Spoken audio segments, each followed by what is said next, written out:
Okay, let's unpack this. Mm. Imagine the scene. I mean, you've seen it in 100 movies, probably. If you're over a certain age, you've probably lived it a few times, unfortunately. Yeah, you have. It's raining. It feels like it's always raining in these moments, doesn't it? It does. There's some kind of cosmic rule about that, I think. Right, that cinematic, pathetic fallacy at work, Yeah. and everyone's wearing black, just standing on wet grass or huddled under umbrellas. And there's this heavy, somber organ music. Oh, yeah. In a dimly lit room that smells faintly of, like, lilies and old carpet. The smell is so distinct. It's that mixture of floral sweetness and something, I don't know, preserved. It sticks with you. It really, really does. And people are speaking these hushed whispers, lining up to shake hands with the family, saying the same 3 or 4 phrases over and over. Mm-hmm. Sorry for your loss. He's in a better place. If there's anything I can do. Exactly. It's the script. It is the way we have been told for generations that we have to say goodbye. But here's the thing, and it's a massive thing, that script. Yeah. It's being rewritten right now, today. It really is. And this isn't just a minor edit here and there. We're not just, changing the font on the program. We're picking a different color for the flowers. No. We are witnessing a fundamental cultural shift in how we process the end of a life. We are moving away from the funeral as this rigid procedural obligation. And toward the celebration of life. Exactly. And that is what we're diving into today. We've got this incredible guide in front of us. It's titled Honoring the Life Lived, A Guide to Modern Remembrance. And look, I know, talking about death and funerals, it isn't usually our vibe here. It's the topic everyone wants to avoid until they absolutely can't. It's the elephant in the room that everyone ignores until it sits on them. It really is. But this guide is fascinating. It's not just a list of, party planning tips for a wake. No, not at all. It's a deep psychological and logistical look at how we process grief in the modern world. And that is the key word right there. Yeah. Processing. The guide makes this really crucial distinction right off the bat. Okay. It argues that for a long time, the focus of a funeral was on the loss endured. The loss endured. Yeah, it was about the death itself. The event was designed to look at the void left behind. It was like a staring contest with mortality. Oh. But this shift, this celebration of life, it changes the focal point. It becomes about the life lived. Right. But, that sounds like a subtle semantic difference, doesn't it? Is it really that distinct in practice, or is it just, good marketing? Oh, it changes absolutely everything about the experience. Think about it this way. Okay. The traditional funeral is like a period at the end of a sentence. A period. It stops. It is final. It's stark. It says, it is finished. The celebration of life. That's more like an exclamation point. Okay, I like that. It acknowledges the end, yes, of course. But it emphasizes the statement that came before it. It says, wow, that happened. The difference between a period and an exclamation point. I Yeah. love that. That really visualizes the energy shift, doesn't it? It does. And our mission today is to unpack this shift. We want to understand how families are rewriting these rules, why it's happening, and honestly, how to navigate it without losing your mind. Yeah. Because, as the source points out, ditching the stiff upper lip tradition sounds great in theory, but it opens up a whole can of worms. Permission, guilt, family politics, all of it. Oh, I can just imagine. You have the aunt who wants the high mass and the grandkid who wants a beach party with a bonfire. And suddenly you're not just mourning, you're mediating a peace treaty. Precisely. Yeah. But what I appreciate most about this source material, this guide, is that it frames this evolution not as a trend. This isn't just about being trendy or, Instagrammable. Right, exactly. Yeah. It frames it as a necessity for mental health. A necessity. How so? It's about the fact that the old structures, they're not serving us the way they used to. We need a new way to heal. Okay, so let's dive right in. Section 1. Let's define our terms here, because I think people use funeral and celebration of life almost interchangeably. They do. But our source draws a pretty hard line between them. It does. It defines the traditional funeral as something defined by structure. Right. It's often dictated by religious custom or even just the protocol of the funeral home itself. You walk in and there's a format. It's A, then B, then C. The reading, then the hymn, then the eulogy. Then the prayer. Yeah. The focus is on the procedure. You are there to perform a duty, essentially. Right. It feels like you're stepping onto a machine that was built 100 years ago. You just sort of ride the conveyor belt until it's over. You stand when they tell you to stand. You sit when they tell you to sit. There is a safety in that, I guess. You don't have to think about what to do with your hands. There is safety and anonymity, yes. Yeah. And in that kind of autopilot, for some people, especially when they're in shock, that's helpful. But the celebration of life, on the other hand, is defined by flexibility and by storytelling. The source explicitly says the focus is on the richness of the life lived. So it's about authenticity. It is. If a traditional funeral is about fitting the person into a pre-existing box. Literally and metaphorically. Yes, a celebration of life is about building a box that actually fits the person. That is a fantastic way to put it. And there was this part in the text that really struck me about the fundamental question families ask themselves when they start planning. Yes, this is the philosophical pivot. This is the core of the whole shift. Okay. In the old model, the question was, how do we conduct a proper service? Yeah, that word carries so much weight. It implies there's a set of rules. Right. Right. Yeah. And your job is to not mess them up. It's all about external validation. Did we do it right? Did the neighbors think it was respectful? Was the casket expensive enough? Was the church full enough? Oh, totally. What will the neighbors think? Is basically the driving force of like 90% of traditional funeral planning. You don't want to be the family that did something weird or cheap. It is the fear of judgment. Absolutely. Yeah. But the new question, the one that's driving this movement is, how do we honor who this person was? That's an internal question. It's about connection. It forces you to look at the specific individual, not just the general concept of death. It requires you to know them, not just bury them. Precisely. But here's where it gets tricky, and the source tackles this head on. I think there is this myth that a celebration of life means you're in denial. Yeah. Like, oh, we're not going to be sad. We're just going to have a party, pass the margaritas. As if you're trying to just bypass the grief altogether. Is that the danger here? That is a very, very common misconception. And the source is crystal clear on this. This is not about toxic positivity. Right. It's not about ignoring the loss. It's about reframing the experience. The goal is to create a space where mourners can grieve while remembering joy. So it's allowing two things to be true at the same time. Exactly. The human emotional spectrum is complex.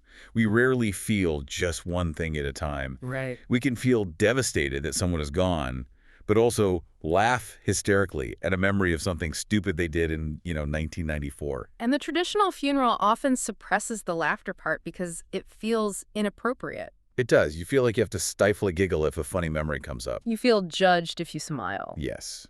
But the celebration of life says, no, bring the laughter, bring the tears, bring all of it. It's all welcome here. It's like the difference between a black and white photo and a color movie. Tell me more. The black and white photo is beautiful, sure. It's stark, it's dignified, it feels historic. But the color movie, it's messy, it's vibrant, it's real. It captures the flesh in the cheeks and the sparkle in the eye. Yes. And that reality is actually better for grieving. It is. Because when you suppress the joy of the person's life to focus solely on the somber nature of death, you're only processing half the equation. You're not grieving the person. You're just grieving the concept of death. To truly grieve someone, you have to remember why you loved them. And usually that involves joy. But getting to that point, it requires a huge mental hurdle. Which brings us to the next section, permission. The big one. The source talks about releasing the idea of a right way. And I feel like this is where people get stuck. It feels, I don't know, disrespectful to go off script. It feels like you're breaking a law. It's a massive psychological barrier. I mean, we are social creatures. We crave structure, especially in times of crisis. Right. When someone dies, your brain is in chaos. The amygdala is firing. You're in shock. The old way offers a roadmap. Just do what your parents did. And stepping off that path feels dangerous. It does. Families feel this immense pressure from external expectations. If we don't have the hearse, are we being disrespectful? If we don't wear ties, are we not taking this seriously? So how do you get past that? Because that guilt is real. You don't want to feel like you cheapened the goodbye. You have to give yourself permission. That's what the guide says. Intentional planning starts with actively deciding that it is okay to deviate. So you have to, have a conversation with yourself first. Or with your immediate family. The source gives examples, choosing casual attire, picking a park instead of a pew. But you have to mentally authorize yourself to do that. You have to say out loud, we're doing this because it honors them, not because it pleases the crowd. You have to prioritize the memory of the deceased over the expectations of the distant relatives. That's it. That's the whole game. I think people also worry that celebration means chaos. Like, if we don't follow the funeral home's checklist, it's just going to be a bunch of people standing around awkwardly in a backyard holding solo cups, wondering what to do. Are we supposed to speech now as their food? Exactly. Total social anxiety. And that is a valid fear. Mm. But the source clarifies that celebration doesn't mean a lack of structure. Structure is still needed. It has to be. You need flow. You need sensitivity. You need a beginning, a middle, and an end. You need to know how to guide people through the emotion. So what's the difference then? The distinction is simply this. In a funeral, the family serves the structure. In a celebration, the structure serves the story. That's the takeaway right there. Yeah. The structure serves the story. So if the story of the deceased is that they were a rigid, formal person who loved tradition, Then maybe a traditional funeral is the right choice. it's the authentic choice for them. Precisely. If they wore a suit every day of their life and loved high church liturgy, then a backyard BBQ would be the inauthentic choice. It would feel wrong. But if the person was a chaotic, nature-loving artist who hated suits and loved barefoot hiking, Then putting them in a mahogany box in a quiet room is actually a disservice to their memory. It feels like a lie. It feels like you're burying a stranger. Okay, so let's get practical. Let's talk about the blueprint. The source outlines a way to design this, and step one is pretty radical in its simplicity. Don't start with the logistics. Right. Do not start by Googling event venues or looking up caterers or checking the price of urns. That's the trap. It is. Get bogged down in the how before you understand the who. The source advises a person-first strategy. You start with reflection. This sounds almost like a workshop or like a design thinking session. It is. The source suggests gathering the emotional blueprint. Sit down, either alone or with the family, and ask these very specific questions. Not how many people are coming. No. But what did they love? What defined them? What made them laugh? Yes. What were their relationships like? I love the idea of using what made them laugh as a planning metric. It's incredibly revealing, isn't it? If they love slapstick comedy, that sets a completely different tone than if they loved dry intellectual wit. Or if they loved dirty jokes versus clean puns. Exactly. That tells you the vibe. Was their joy loud and raucous? Or was it quiet and observant? Those answers start to build the event for you. The source also mentions gathering raw materials, photos, letters, mementos. But it's not just to stick them on a board later. No, it's about using them as sparks for conversation during the planning phase. Yeah. You spread everything out on the dining room table. You just look. You look at the photos. What do you see? Yeah. Oh, look, in every picture from her 30s, she's wearing that specific shade of blue. Okay, boom, there's your color palette. Look at this letter where she talks about how much she loved jazz. There's your music. You're acting as an archaeologist of their life. You're digging for clues on how to celebrate them. And the payoff, according to the source, is that the logistics become obvious. They do. When you know the story, the decisions make themselves. If the person was an avid gardener who hated being indoors, suddenly the question of church or funeral home is irrelevant. The answer is botanical garden. Exactly. You aren't forcing a venue. The venue is emerging from the life lived. It stops being stressful and starts being creative. You stop asking what is the right thing to do. And start asking, what would they want to do?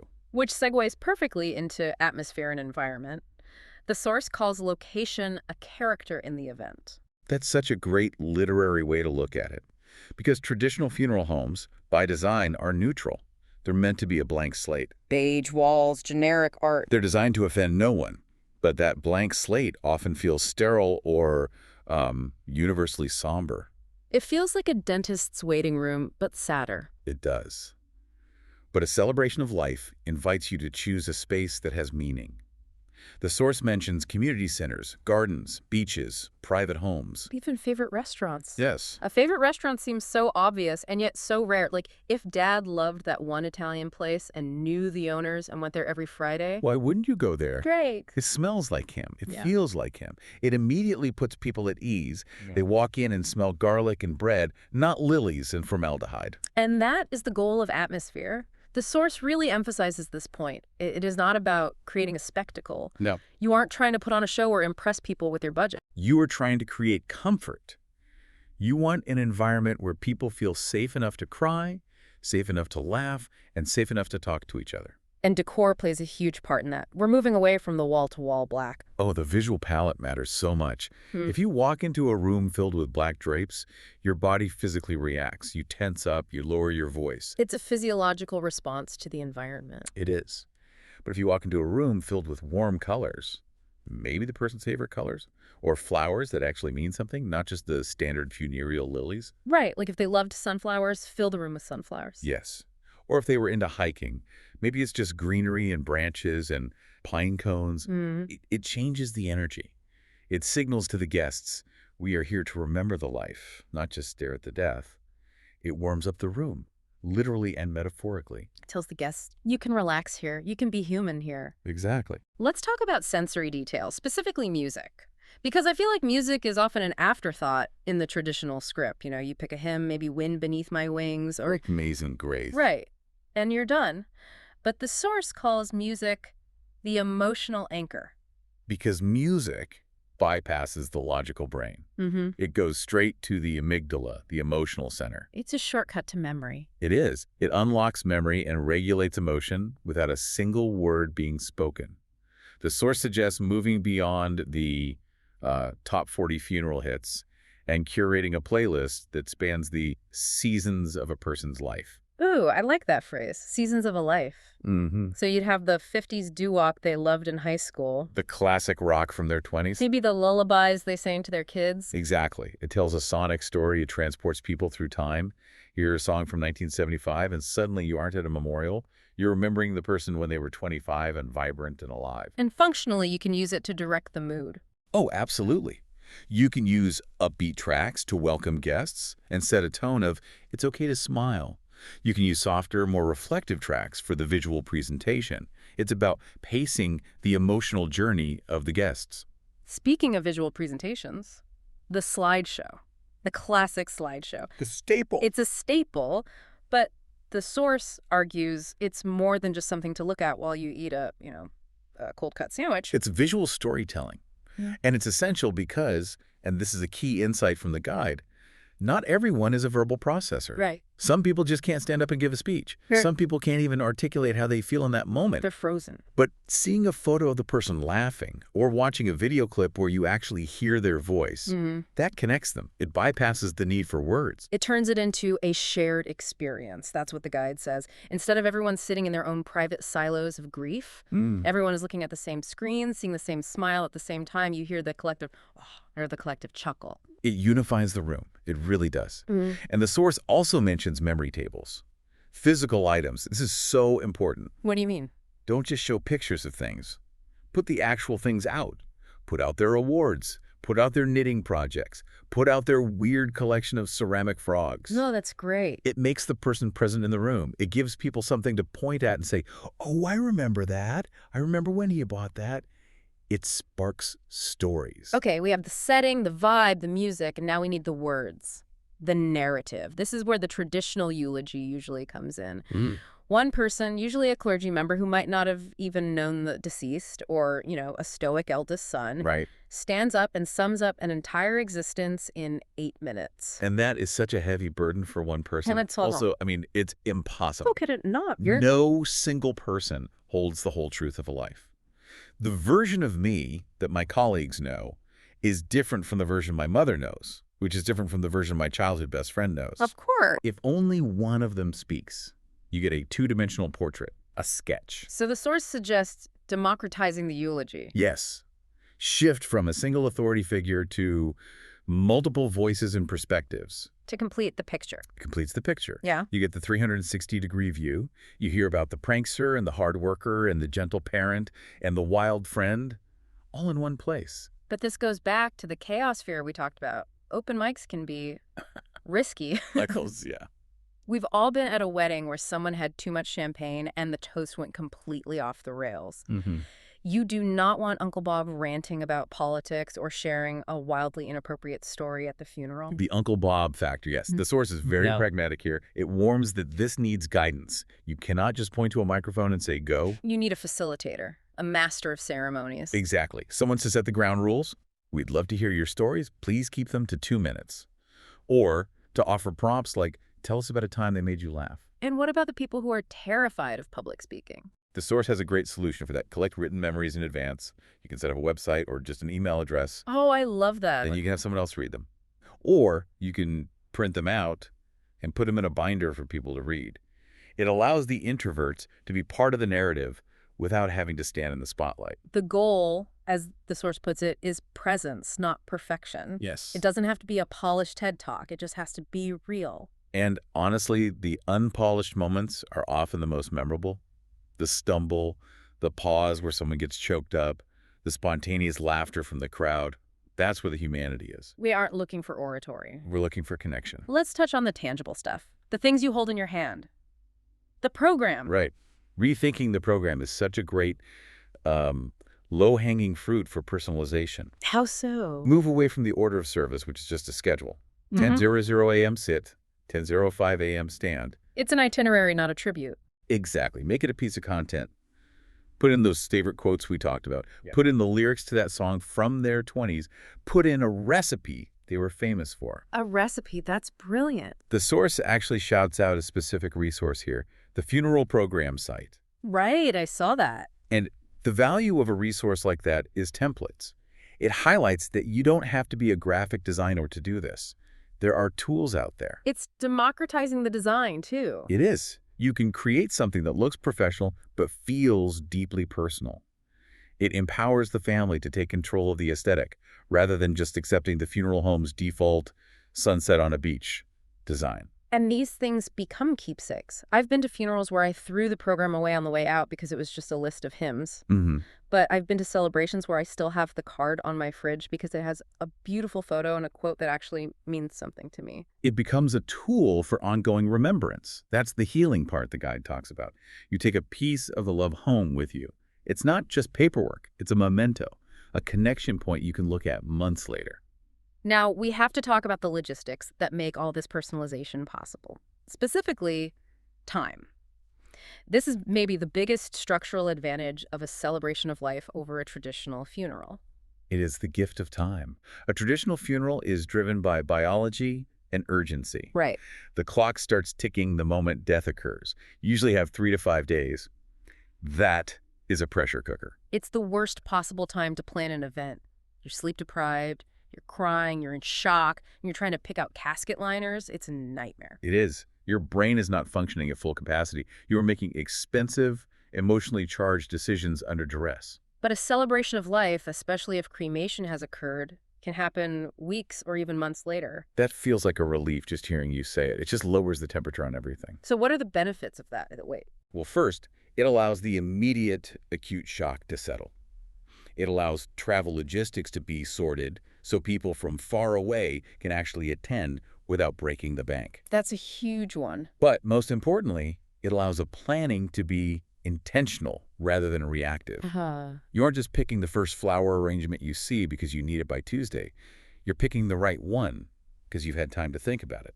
You can actually, believe it or not, enjoy the process of planning as a way of remembering. But does waiting too long make it harder? Do people feel like, oh, I thought we were done with this? That's a common worry, but usually the opposite is true. The guide suggests it gives people a second touch point. What's a touch point? The immediate aftermath is for casseroles and hugs and just survival. That's when the community brings lasagna. The celebration, a month later, is for community and storytelling. It extends the support system. So it tells the family, we haven't forgotten. Exactly. It prevents that feeling of abandonment that often happens 2 or 3 weeks after the death when everyone else goes back to their normal lives and the bereaved are left alone. However, this shift isn't without conflict. We hinted at this earlier. Family dynamics. The tricky part. You've got the traditionalists and the innovators.